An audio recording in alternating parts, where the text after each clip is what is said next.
好，时间过得很快，这类戏剩下最后一首歌要结束了。好吗？今天好听吗？好听。不好意思，让后面的朋友罚站了哦，下次知道早点来排队啊。小巨蛋一样哦，没有办法啊。另外小巨蛋名额有限啊，虽然是免费的。然后，我会继续加油的。然后最近开始接触一些主流的歌手跟艺人的。如果你上Facebook，你应该知道啊，我的等级到哪里了？我会加油，我真的会加油啊！也希望大家给我多一点的信心啊，然后看看能不能粉丝破几万呢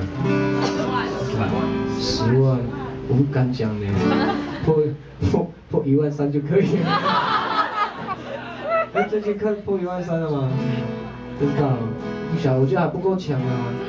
看看能不能在明年3万好了，好不好？这样刚好是小巨蛋的人数。那把这个当做一个理想啊，然后不要放弃啊。没有的话，就支持一下署名偶像的周边商品。其实刚刚讲的母语演唱会在台北已经办过了，然后很开心，有很多朋友支持我，在最艰苦的方法，还是把它完成了，就是应该是台湾首张母语双 DVD 演唱会啊，外面有卖你可以去参考看看，这样你对小巨蛋突然小巨蛋的幻想就会有一个比较具体的example 啊。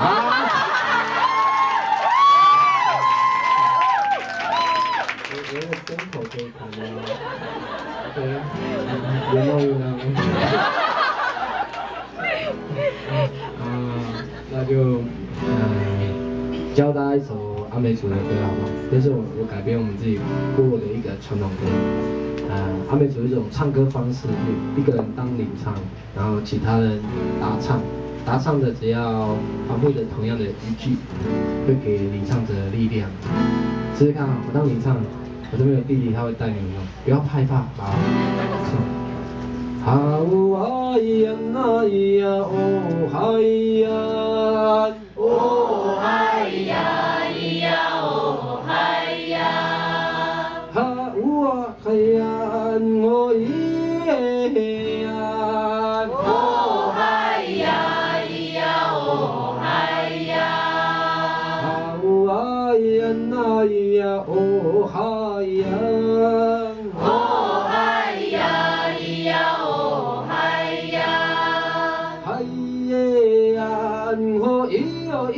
嗨呀，哦嗨呀，咿呀哦嗨呀，都要唱哦，好不好？孩子们都要唱哦，不要放弃自己。谁放弃自己？好，谢谢大家，这里是。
谢谢大家。